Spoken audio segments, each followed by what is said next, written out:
નમસ્કાર મિત્રો, સ્વાગત છે તમારું આપ સૌની સૈયારી ચેનલ એની ગુજરાતી યુટ્યુબ ચેનલમાં. હું નિકુંજ પરમાર આપ સૌનું તહે દિલથી સ્વાગત કરું છું.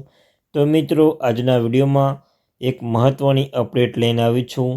તો મિત્રો, 1 ડિસેમ્બરથી એટલે 1 ડિસેમ્બરથી 2024થી લાગુ થશે મોટો ફેરફાર. તો મિત્રો, જે મોટો ફેરફાર કરવામાં આવે છે તે સંપૂર્ણ ચર્ચા કરવાના છીએ, જેને સીધી અસર તમારા ખિસ્સા પર થશે. તો મિત્રો, જે ગુજરાત સરકાર દ્વારા મહત્ત્વની અપડેટ આપવામાં આવી છે, 1 ડિસેમ્બર 2024થી લાગુ થશે મોટા ફેરફારો. તો તેના વિશે આપણે આ વિડીયોમાં ચર્ચા કરીશું. જો ચર્ચા કરતાં પહેલાં જો ચેનલ પર એટલે ગુજરાતી ચેનલ પર જો પહેલી વાર આવેલો ચેનલને સબસ્ક્રાઈબ કરી લેજો, વિડીયોને લાઇક કરી લેજો. તમને ચેનલ પર સરકારી કર્મચારી, નિવૃત્ત કર્મચારી, પેન્શન ધારક બાબતે હર એક અપડેટ મળતી રહેશે. તો મિત્રો, અવશ્ય રીતે આપણે આ ચેનલને સબસ્ક્રાઈબ કરી લેજો.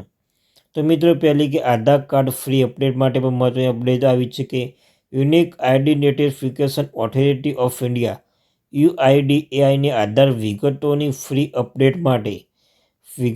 ફ્રી અપડેટ માટે સમયમર્યાદા લંબાવી છે. આધાર કાર્ડ ધારકો માટે 14 ડિસેમ્બર સુધી ઓનલાઈન પ્રક્રિયા દ્વારા કોઈપણ ફી વગર તેમનું નામ, સરનામું અથવા જન્મ તારીખ અપડેટ કરી શકશે. જોકે આ તારીખ પછી કરવામાં આવેલા અપડેટ્સ માટે પ્રોસેસ ફી વસૂલવામાં આવશે. તો મિત્રો, ક્રેડિટ કાર્ડનો બીજો પણ નિયમ જે બહાર પાડવામાં આવ્યો છે. દેશની સૌથી મોટી સરકારી બેંક સ્ટેટ ઓફ ઇન્ડિયા 1 ડિસેમ્બરથી ડિજિટલ ગેમિંગ પ્લેટફોર્મ પર વ્યવહારો માટે ઉપયોગમાં લેવાયેલા ક્રેડિટ કાર્ડ પર રિવોર્ડ પોઈન્ટનો લાભ આપશે નહીં.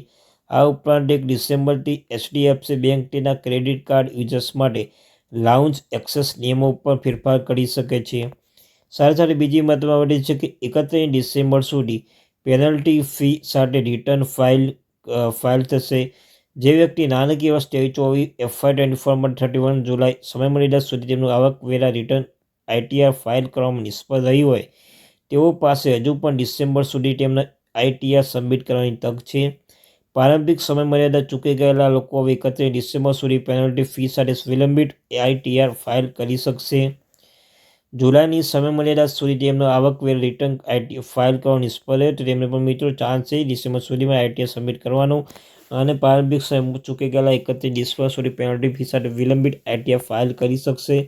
તો મિત્રો, આ આજની મહત્ત્વની અપડેટ. મળીશું એક નવા વિડીયો સાથે.